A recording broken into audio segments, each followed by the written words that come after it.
Grand in aid কর্মীদের বকেয়া DA নিয়ে সংশয়, কবে মিলবে গ্র্যান্ড ইন এড কর্মীদের ডিএ? পেনশনারদের মধ্যেও ডিএ নিয়ে বৈষম্য। Hello friends, welcome to my YouTube channel the web studation. So friends, এই মুহূর্তে আপনাদের জন্য একটা গুরুত্বপূর্ণ আপডেট এবং কিছু কথা শেয়ার করব যেগুলো খুবই মূল্যবান এবং গুরুত্বপূর্ণ আপনাদের জন্য। তো সকলে ভিডিওটা শেষ পর্যন্ত দেখবেন এবং যারা চ্যানেল নতুন ভিউয়ার্স রয়েছেন অবশ্যই বলবো চ্যানেলটি সাবস্ক্রাইব করে পাশে থাকা বেল নোটিফিকেশন করবেন এই ধরনের গুরুত্বপূর্ণ আপডেট নিউজ তথ্য পাওয়ার জন্য। তো চলুন ডিটেলস আলোচনা করা যাক। তো দেখুন, বিষয়টা হচ্ছে গ্র্যান্ড ইন এর কর্মচারীদের বকেয়া ডিএ নিয়ে বারংবার কিন্তু একটার পর একটা বঞ্চনার শিকার হতে হচ্ছে, যেটা গত সরকারের সময়ও যখন বকেয়া ডিএ নিয়ে বিভিন্ন যে মামলা, সেখানেও কিন্তু গ্র্যান্ড ইন এড কর্মচারীদের ব্যাপারে কিছু বলা হয়নি। কলকাতা হাইকোর্টেও ঠিক একই ব্যাপার উঠে আসে। তো এখন বিষয় হচ্ছে এই গ্র্যান্ড ইন এড কর্মচারীদের বকেয়া ডিএ নিয়ে বর্তমান সরকার কী ভাবছে। তবে একটা বিষয় বলা বাহুল্য যে গত 7 তারিখের একটা নোটিফিকেশন, যেখানে কেএমসি এলাকাভুক্ত যে সমস্ত পেনশনার, ফ্যামিলি পেনশনার রয়েছেন, তাদের কিন্তু 100% যে নিউট্রালাইজেশন হিসেবে যে 50% বকেয়া ডিএ, সেটা কিন্তু এই মুহূর্তে মেটানোর যে নোটিশ, সেটা কিন্তু জারি করেছে গত 7 তারিখে, যেখানে 1/4/2008 থেকে 31/12/2019 মধ্যে যে এআইসিপিআই মেনে কিন্তু ডিআরটা দেওয়া হবে। এখানেও কিন্তু যারা বাকি পেনশনার, ফ্যামিলি পেনশন রয়েছেন, অর্থাৎ কেএমসি এলাকা বাদে বা ছাড়া, তাদেরও কিন্তু এটা নিয়ে একটা সংশয় রয়েছে। তো এই যে গ্র্যান্ড ইন এড কর্মচারী রয়েছেন, তাদের নিয়ে কিন্তু এই নোটিফিকেশনও কিছু বলা নেই এবং এখনও পর্যন্ত সেটা নিয়ে কোনো সদুত্তর পাওয়া যায়নি। তাহলে কি এই গ্র্যান্ড ইন এড কর্মচারীদের বকেয়া ডিএ নিয়ে এখনও পর্যন্ত কি সংশয়ের মধ্যেই থাকবে? আদৌ কি বর্তমান সরকারও কি এটা নিয়ে বঞ্চনার শিকার করতে চলেছেন বা বঞ্চনার শিকার হতে চলেছেন গ্র্যান্ড ইন এড কর্মচারীরা? তো দেখুন, একটা তথ্য আপনার সামনে দিই যে আমাদের যে এসজেএম এর লড়াকু নেতা, অর্থাৎ আমাদের শিক্ষক মহাশয় ভাস্কর বাবু, তিনি বলেছেন যে ফেসবুকে একটা পোস্ট করেছিলেন, যেখানে বলা হয়েছে যে গ্র্যান্ড ইন এডদের নোটিফিকেশনও বের হবে।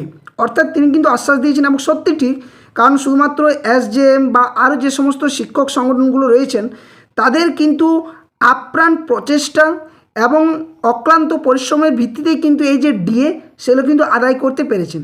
এবং এনারা শুধু যে ডিএ সংক্রান্ত ব্যাপারে যে বিশেষ আলোচনা করেন বা নবান্ন বৈঠক গেছেন সেটা নয়, বিভিন্ন নিয়োগ সংক্রান্ত ব্যাপারে, দুর্নীতির ব্যাপারে একটার পর একটা কিন্তু ওনারা যে লড়াই করে গেছেন এবং আগামী দিনেও করবেন।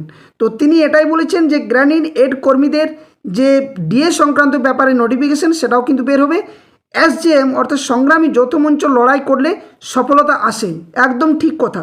ভরসা এবং ধৈর্য রাখুন, একটা অংশের সমাধান হয়েছে, বাকিদেরও কিন্তু হবে।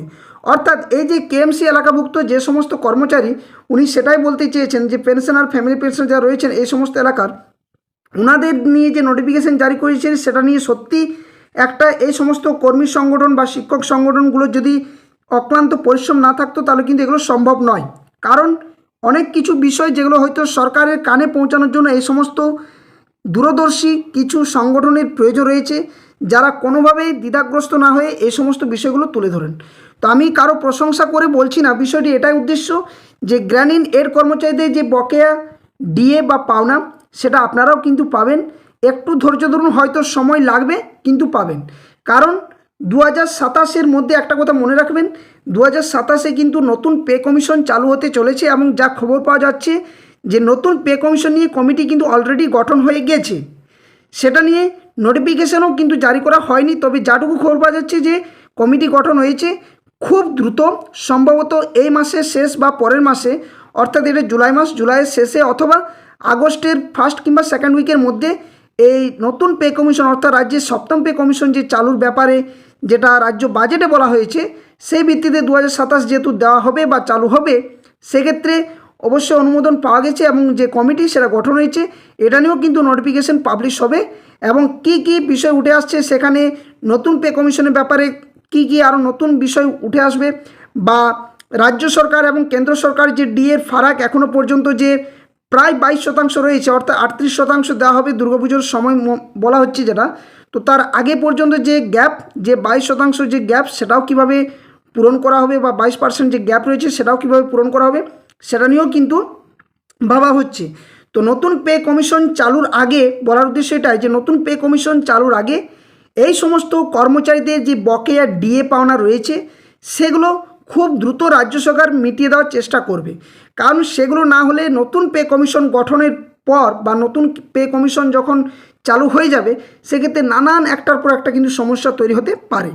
তো তার জন্য আপনারা একটু ধৈর্য ধরুন, খুব দ্রুত এটা নিয়ে নোটিফিকেশন জারি করবে। যেমনভাবে কেএমসি এলাকাভুক্ত কর্মচারীদের যে বকেয়া ডিএর ব্যাপারে যে নোটিফিকেশন জারি করলো 50%, 100% নিউট্রালাইজেশন হিসেবে 50% দেওয়ার কথা এবং পরবর্তীতে আবারও 50% দেওয়া হবে, ঠিক একইভাবে বাকি যে সমস্ত এলাকার পেনশনার রয়েছেন, ফ্যামিলি পেনশন রয়েছেন বা সাথে সাথে এই যে গ্র্যান্ড ইন এড কর্মচারী একটা হিউজ পরিমাণ যে কর্মীরা রয়েছেন তাদের যে বকেয়া ডিএ পাওনা নিয়ে একটা সংশয় রয়েছে সেটাও কিন্তু মেটানোর চেষ্টা করা হবে।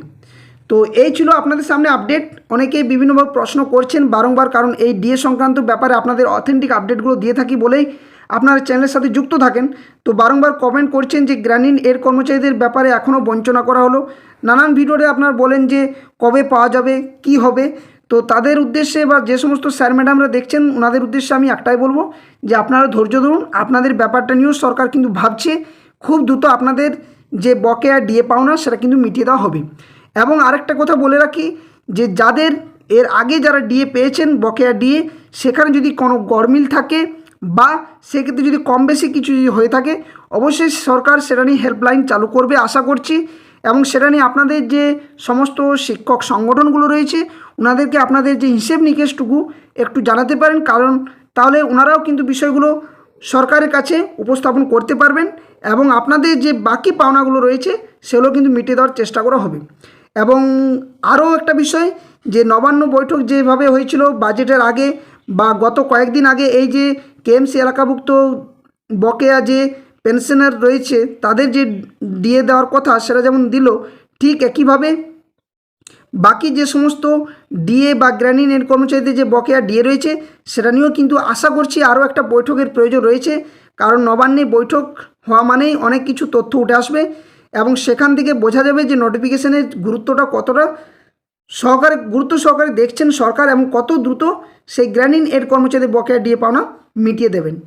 তো এই ছিল আপনাদের সামনে সম্পূর্ণ যে আপডেট তথ্য, কিছুটা হয়তো আপনাদের আশ্বাস জাগাতে পারছি, কিন্তু যতক্ষণ পর্যন্ত আপনাদের যে বকেয়া ডিএ পাওনা মিটিয়ে দেওয়া হচ্ছে সত্যি একটা আপনাদের যে হকের যে দাবি বা হকের যে লড়াই দীর্ঘদিন ধরে লড়ছেন, আপনাদের যে হকের পাওনা সেটা যদি আপনারা না পান সত্যি খারাপ লাগার বিষয়। তো ধৈর্য ধরে থাকুন, অবশ্যই দেওয়া হবে এবং নিশ্চিতভাবে বলতে পারি যে 2027-এর আগে কিন্তু এই সমস্ত বকেয়া ডিএ পাওনা মিটিয়ে দেওয়ার একটা অক্লান্ত পরিশ্রম কিন্তু করছেন, যেমন সংগ্রামী যৌথ মঞ্চ থেকে শুরু করে আরও বিভিন্ন যে শিক্ষক সংগঠনগুলো রয়েছেন, ঠিক একইভাবে সরকার তরফ থেকেও কিন্তু চেষ্টা চলছে খুব দ্রুত মিটিয়ে দেওয়ার। তো ভিডিওটা বেশি লেন্দি করছি না, আশা করছি আপনাদের কিছুটা হলেও আমি মোটিভেশন করতে পেরেছি। যদি ভিডিওটি ভালো লাগে থাকে অবশ্যই ভিডিওটি লাইক করবেন, পাশে শেয়ার করবেন, আর এই ধরনের গুরুত্বপূর্ণ আপডেট নিউজ তথ্য পাওয়ার জন্য অবশ্যই বলবো চ্যানেলটি সাবস্ক্রাইব করে পাশে থাকা বেল নোটিফিকেশন করবেন। সঠিক সময়ে সঠিক আপডেট আপনার সামনে তুলে ধরার চেষ্টা করব। তো ভিডিওটা এখানে শেষ করছি, ধন্যবাদ, জয় হিন্দ, সকলে সুস্থ থাকুন, ভালো থাকুন, আবার কোনো একটা নতুন ভিডিও নিয়ে আপনার সামনে হাজির হবো, ততক্ষণের জন্য ধন্যবাদ।